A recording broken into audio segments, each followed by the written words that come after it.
This is Dr. Miller, and I want to go over the photo assignments for the number 5 assignment. This is probably the most complicated assignment we'll have in here, and it's difficult to teach in a way because many of you have simpler cameras, the point and shoot type cameras, or even cell phone cameras, and they're simply not going to have all of the horsepower that a single lens reflex camera will have. You may want to purchase a single lens reflex camera in the future, and this will help you understand what the advantages are to that type of camera. So first off, every camera is different. Even the Canon and the Nikon, which are the two main SLR brands, just look at the dials here, the main dials, and just the way they approach things is different. Now look at over here, and you have a typical point and shoot camera, and it's going to have some kind of control dial here, but this is pretty much going to be it, plus some things you can do in your menu, whereas these single lens reflex cameras have a lot more capacity. Well, here's the concepts that are really important, and there's 3 of them. The first is aperture, and just think of aperture as the hole. The light has to go through a hole in your camera lens so that the sensor inside your camera can have the light hit it. So the size of the hole is called f-stop. Aperture and f-stop are the same thing. And your camera may have a very low f-stop. 1.4 is as low as they typically will get.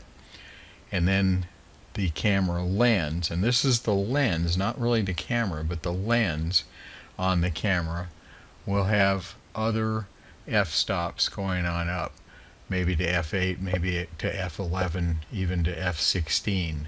But the concept here is the smaller the hole, that's the larger f-stop number. And I know that's somewhat counterintuitive, but that's the way it works. So what happens when we control the aperture? Well, when you control the aperture and you're focusing in, when you have the f-stop set to a small opening, that's a larger f-stop number, that affects the focus of the camera. And even though your camera will focus on a particular part of an object, what the lens is and how the lens is set in terms of that hole will make a difference. So if we look at this tape measure with f3.2, we can see that it starts getting out of focus down here. When you move the f-stop to a smaller opening, then it's going to extend the area that is in focus, and this is called depth of field. So here's the basic thing to remember. The smaller the opening, in other words, the higher the f-stop number, the more of what you are photographing will remain in focus. So here's another example. We have this same person sitting in the same place, but what's happening here is we're changing the f-stop. Now the f-stop is the amount of light that's going to go through the opening, right? So with this larger opening, f2.8, and the guy is sitting here, and then we have f8, and then we have f22, which is a really high f-stop number. What that means is the subject is going to be totally in focus. The higher your f-stop, the more of your image will remain in focus. But here's the other thing, and we're going to come to this in just a minute, and that is shutter speed.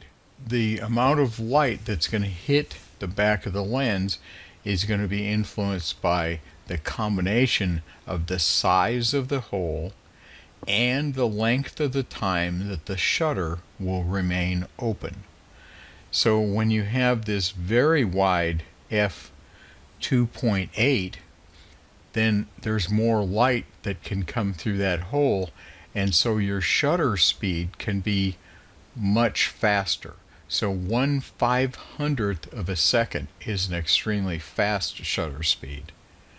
Now go over here on the right, and where you have f22, that's a tiny hole. So for the same amount of light to reach the sensor in the camera, you have to have the shutter open for much longer time. So here's 1/500th of a second, and here's 1/8 of a second.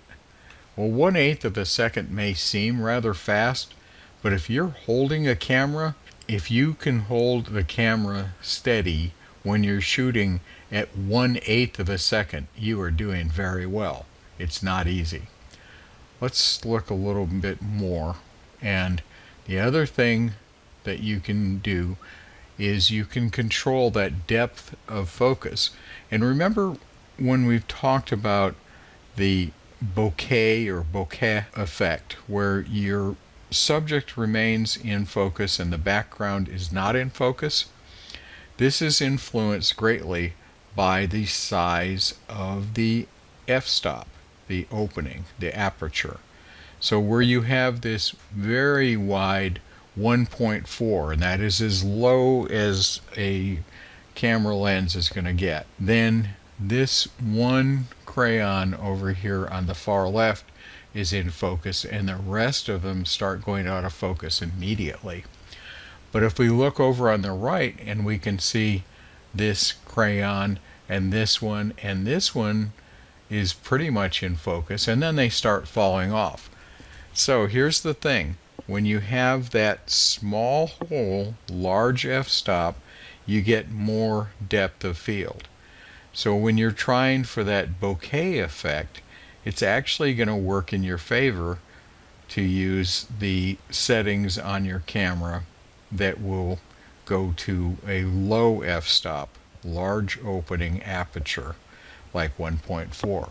Assuming you have the SLR camera, what you're going to do is you're going to take a series of photographs and change the f-stop. So that's the description of what you're going to do in here.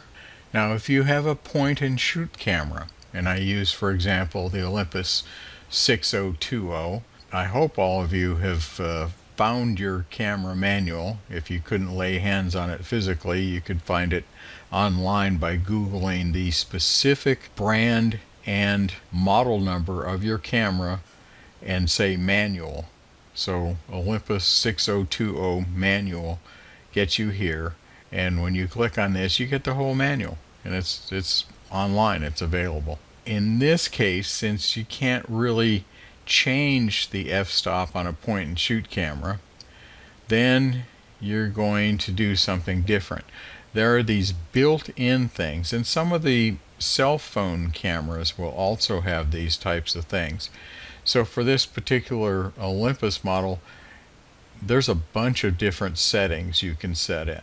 So what I really want you to do with the point and shoot camera is just take 5 photographs of the same subject, but use, for example, sport, indoor, candle, fireworks, and beach and snow settings. So just change those settings, and you'll probably do that not with a dial, but through the menu mode.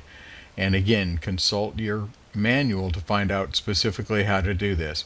But pick 5 different kinds. Now what's important, and this is important in the SLR too, I want you to record what you are doing.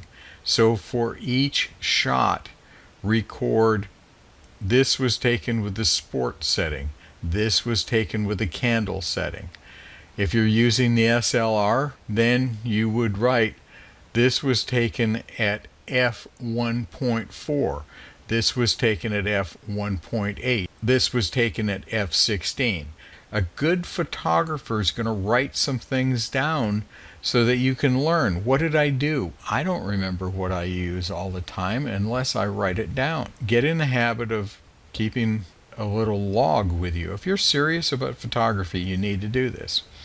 All right, here's the other element that we can control with the camera, and that's the shutter. And so when you press the button that takes the photograph, the shutter opens and then closes. The amount of time that it is open is a variable that's very, very significant in taking photography. And one of the things you can do, and again, this is an SLR thing because you're not going to be able to do this with point and shoot cameras. You can control with some point and shoot cameras, again, consult your manual. If it lets you control your shutter, then you can do that, but many cameras don't. So here's what I think you should know about the shutter though. Let's just say that this camera is on a tripod and it's going to be taking photographs of cars on this road. Doesn't have to be the same car. That would be kind of impossible. On the first car that goes by, you have a relatively fast shutter speed. 1/250th of a second. Don't do it any less than this, but 500th of a second or even 1,000th of a second if you have the light out there to do it. Now what happens here is that the object, the car, the truck here, is frozen. So it doesn't really, it looks like it's parked basically. Now if we set the shutter speed to a much slower setting, like 1/30th, then we can see that the car actually is blurred a little bit because when the shutter is open, the car is moving, and so it's not going to be frozen like it is on the one on the left. The one on the right at 1/4 of a second is even slower.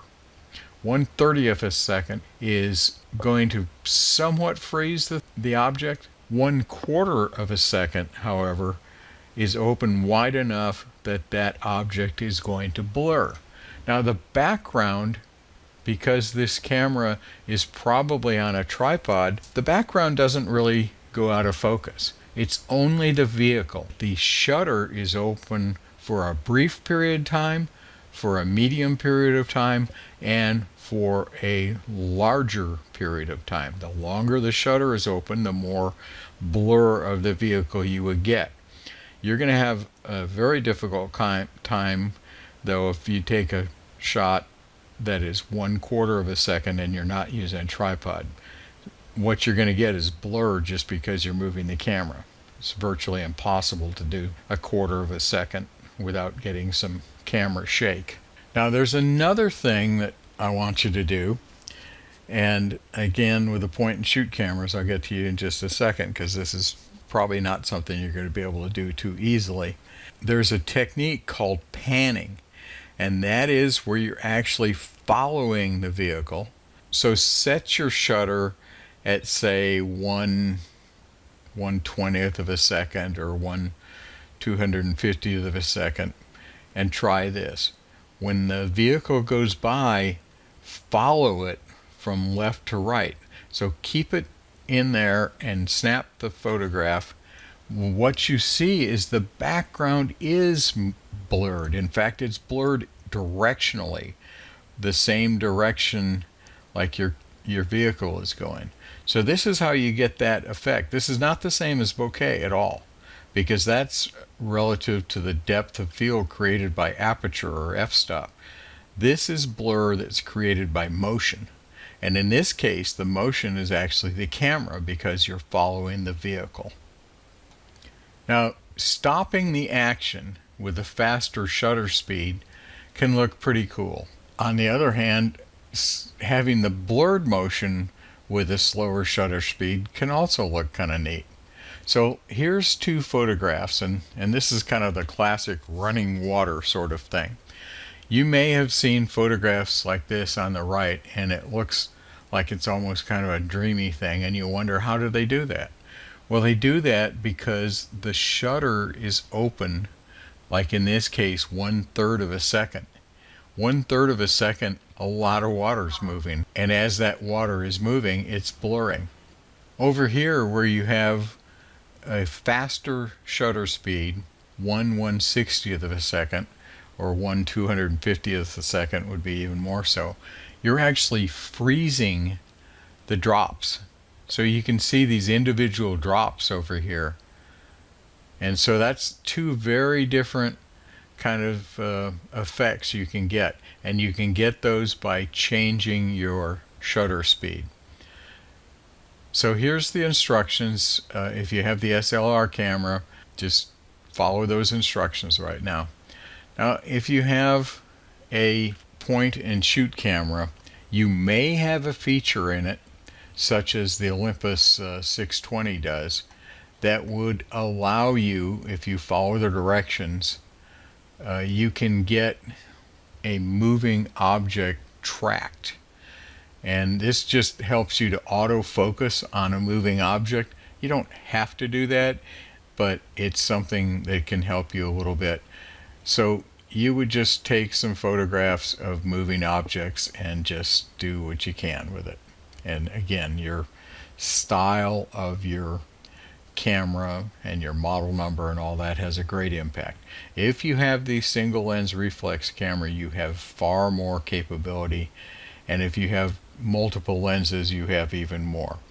Now, the third element that affects light in photography is actually a setting of the camera itself in terms of how sensitive the camera is to light. Every one of these digital cameras has a chip in it, and that chip is a light sensing chip. So what you can tell the chip is the gradient of sensitivity in it, and it's measured by this term ISO. It stands for International Standards Organization, if you're curious. But the ISO is just a scale, and so you can set the ISO of a camera for maybe 100 or maybe 400 or maybe 800 or maybe 1600. One of my cameras I can set to 6500, so that's huge range. Now here's the trade-off though. The higher the ISO, then you are introducing what is called noise. And that means it's not like a blur, but it's more like more graininess to it. Here's two photographs here, and the one on the right has a really high ISO. Now what the ISO lets you do though is, where we're keeping the f-stop the same on both of these, look what happens with the shutter speed. So the high ISO means that you can shoot a much faster shutter speed. So here's the thing. If you're in a low light situation, you have to move this ISO up, or you're just not going to get any images at all.